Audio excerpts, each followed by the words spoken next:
Martin Luther King Jr. is well known for his nonviolent leadership during the civil rights movement. This was a national effort to eliminate segregation and gain equality in the U.S.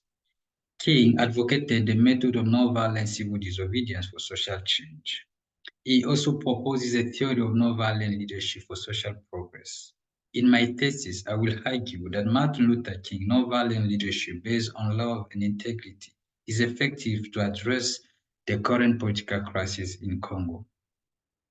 Leadership in Congo is characterized by different kinds of crises, such as abuse of authority for personal interest, violence, misconception of the function of a leader, and tribalism.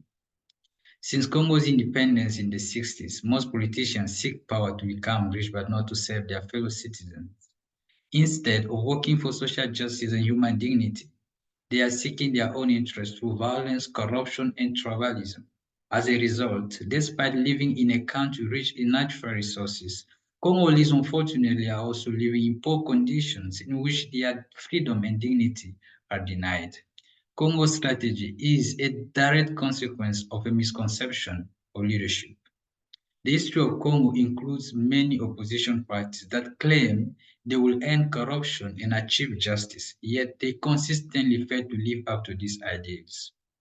What is needed is a strategy that goes beyond the mere acquisition of power. Despite many differences between the US and Congo, the root of social injustice, as King correctly pointed out, is greed. Therefore, I propose that an ethical servant leadership is a better alternative that helps future leaders to understand their role as leaders. This model of leadership has love and integrity as its foundations. It maintains that leadership is not an opportunity to dominate, but a privilege to serve. It is not about manipulation, but inspiration. It is not about power, but empowerment. It is a privilege not to satisfy personal greed, but to promote the common good.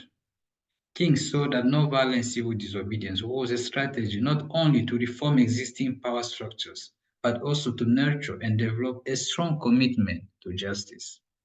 Leadership is not the love of power, but the power of love. I am deeply convinced that the power of love and the power of integrity are the ultimate answers to Congo's problem today. As King pointed out, darkness cannot drive out darkness, only light can do that. Hate cannot drive out hate, only love can do that. We need leaders not in love with money, but with justice, not in love with publicity, but with humanity. We must learn to live together as a family or perish together as fools. Thank you.